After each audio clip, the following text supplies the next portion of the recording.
Hello សួស្តីអ្នកគ្នាខ្ញុំបានលីបាយហើយថ្ងៃនេះដែរយើងមកតសេរឿងរបស់ Chin Frey យើងទៀតតើឥឡូវកុំឲ្យអ្នកគ្នាចាំយូរយើងចូលទៅកាន់សាច់រឿងយើងហ្មងទៅតោះចាប់ដើមសាច់រឿងឡើងនៃ chapter នេះគឺស្ថិតនៅក្នុងផ្ទះរបស់តា Tower ដដែលហើយពេលនោះដែរតា Tower ក៏បានវាយ item មួយទៀតទៅកាន់ Chin Frey ហើយក៏បាននិយាយថាហើយនេះគឺជា item មួយទៀតដែលយើងឲ្យឯងហើយ Windows ក៏បានលុតចេញមកមានកម្ដៅតែមិនមានជាតិអាល់កុលស្រាលរូបភាពដើមនៃ Legend ចំណាត់ថ្នាក់ Rank A ជាងដៃដល់ល្បីល្បាញម្នាក់បានកម្ដៅស្រាល Zuria Dragon អស់រយៈពេលជាយូរដើម្បីវិវត្តបាន item មួយនេះហើយ passive របស់វាបានផ្ដល់ស្ថានភាពក្តៅខ្លាំងនៅពេលដែលយើងបានទទួលទានបើសិនអ្នកគ្នាអត់យល់ទេខ្ញុំក៏អត់យល់ដែរខ្ញុំអានតាមគេ5បន្ទាប់បានឲ្យ item ទៅកាន់ Chin Frey ហើយតា Tower ក៏បានចូលមកទៅកាន់ Chin Frey ហើយក៏បាននិយាយថាតើឯងទៅហើយមិនទេអញចង់ទៅដល់ចិនដែរបាទអរគុណហើយតា Tower សម្លាញ់ចិត្តបើមានឱកាសខ្ញុំនឹងមកផឹកស្រាសាប់រួយក្នុងចិត្តរបស់តាទៀតមិនអីទេអាចៅសម្លាញ់ចិត្តរបស់តាប៉ុន្តែឯងត្រូវរឹងមាំមិនតែប៉ុណ្ណោះត្រូវប្រុងប្រយ័ត្នឲ្យបានខ្ពស់ព្រោះ Demon Lord of Eye នេះអាចក៏បានវិសាចមួយនេះវាមិនក៏ល្បីខ្ពស់ណាស់ហើយ Chin Frey ក៏បានដើរចាក់ចេញពីផ្ទះរបស់តា Tower ហើយសាររឿងរបស់យើងក៏បានកាន់មកដល់ច្រកចូលទៅកាន់ Great Castle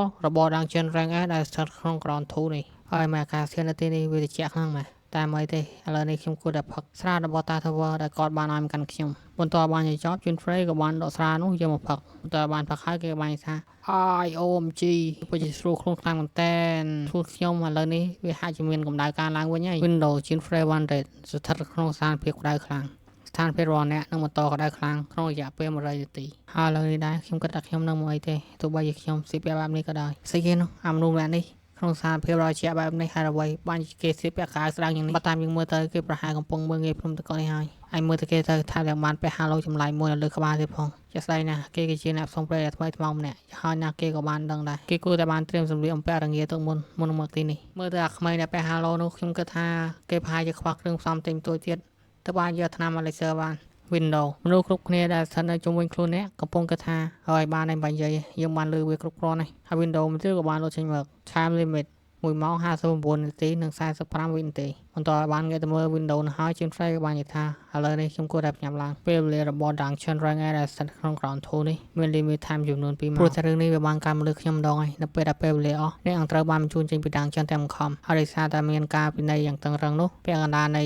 item និងប្រាក់របស់អ្នកត្រូវបានបាត់បង់ស្ថិតក្នុង Dungeon Rank S នេះខ្ញុំបានបរាជ័យហើយខ្ញុំត្រូវតែរកប្រាក់និងឧបករណ៍ថ្មីៗបន្ថែមជារៀងរាល់ពេលដោយសារតែខ្ញុំបានទទួលការពិន័យទាំងអស់នោះហើយឥឡូវនេះរឿងទាំងពីរនេះវាបានខុសគ្នាព្រោះថាពីមុននេះខ្ញុំគ្រាន់តែជាមនុស្សម្នាក់ដែលអង្គុយលេងហ្គេមនេះតែប៉ុណ្ណោះប៉ុន្តែឥឡូវនេះខ្ញុំបានចូលមកកាន់ហ្គេមនេះផ្ទាល់ហើយនៅពេលដែល Chin Frey បានធ្វើដំណើរដល់ទីនោះគេហាក់មានការចាប់អារម្មណ៍ខ្លាំងហើយគេក៏បានគិតចិត្តថាមានអ្នកលេងមួយជាច្រើនបានប្រមូលផ្តុំគ្នានៅក្នុង Demon Lord Castle នេះដូច្នេះខ្ញុំត្រូវតែចូលទៅកាន់បន្ទប់របស់ Demon Lord ឲ្យបានមុននោះទាំងអស់នោះដើម្បីចាប់យកចង្កូមរបស់សត្វសាបតកយកមកធ្វើថ្នាំសាររឿងរបស់យើងក៏បានកាត់ទៅដល់កន្លែងផ្សេងវិញយើងក៏បានឃើញថាមានប្រូពីរនាក់កំពុងតែដើរឡើងភ្នំហើយប្រូម្នាក់ក៏បាននិយាយថាហើយអ្វីបានជាភ្នំមួយនេះពិបាកដើរខ្លាំងមែនហើយប្រូនិយាយច្រើនមែនប្រូនៅផ្ទះតែបាននិយាយមែនហើយឥឡូវនេះយើងគួរតែបន្តល្បឿនឲ្យលឿនជាងនេះបន្តិចព្រោះថាពេលវេលារបស់យើងចិត្តអស់បន្ទាប់ពី2នាក់បាននិយាយគ្នាចប់យើងក៏បានឃើញថាមានបិសាចសង្ស័យតកយ៉ាងធំមួយបានលេចឡើងនៅពីមុខរបស់ពួកគេហើយយើងក៏បានឃើញថាបិសាចមួយនោះមាន level រហូតដល់80%ណោះបន្ទាប់បានឃើញនេះប្រូមួយក៏បាននិយាយថាហើយពួកយើងពិតជាដំណើរអាក្រក់មែន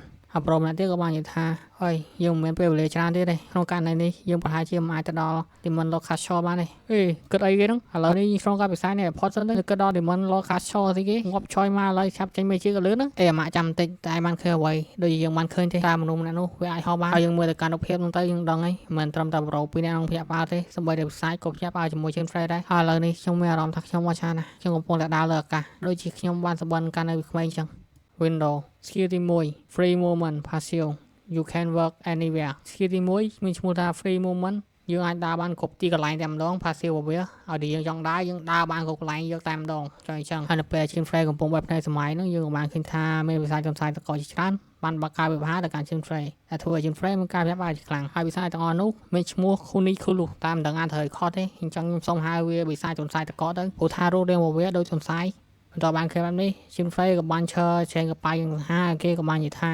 សុំទោសផងបងពេលនេះខ្ញុំរវល់ណាស់មិនអាចលេងជាមួយបងបានទេហើយគេក៏បានដកអាវុធរបស់គេចេញមកឆ្វាំងហើយវិស័យជនផ្សាយទាំងពីរនាក់នោះក៏សុបបាត់ទៅច្រឡំមែនទាំងពីរនាក់ទាំងពីរក្បាលតែធ្វើឲ្យប្រុស3នាក់នៅក្រោមមានទាំងមនុស្សមានទាំងវិស័យបើកមាត់ចំហភ្នែកធំភ្ញាក់ផ្អើលនឹងរឿងមួយនេះបន្ទាប់បានគេបែបនេះប្រុសមួយបានថាអេអាម៉ាតែគេមិនទេគឺជាមនុស្សម្នាក់ដែលយើងបានឌីលនៅច្រកទ្វីអ៊ីវគាត់តែជៀនហ្វ្រេយើងសាហាវពេកយើងក៏បានឃើញថាប្រុសនៅក្រោម3នាក់ហ្នឹងទាំងមនុស្សទាំងវិស័យហ្នឹងឈើមើលឲ្យវាយគ្នាបាត់ហើយត្រូវហើយអាម៉ាហើយឥឡូវនេះតើគេកំពុងហោះហើរមែនទេហើយគេហោះហើរជាមួយហាឡូដល់សិនក្បាលរបស់គេហើយកន្លែងហ្នឹងដែរយើងមើលទៅកម្មវិស័យចន្សាយទៅគឺខ្ជូតខ្លាំងមែនតើខ្ជូតយកហើយបន្ទាប់ពីគេបាននិយាយហើយទាំងវិស័យទាំងមនុស្សទាំង3នាក់ហ្នឹងក៏បានគិតថាស្អីគេតើគេគឺជាខ្មោចមែនទេប្រហែលហើយគេគឺជាខ្មោចអ្នកប្រមាញ់ឥឡូវនេះខ្ញុំសូមអនុញ្ញាតជ័យកាប់ពិតហើយកន្លែងហ្នឹងដែរបើសិនជាអ្នកនរគ្នាបានអានម៉ាំងវ៉ារឿងហ្នឹងគឺ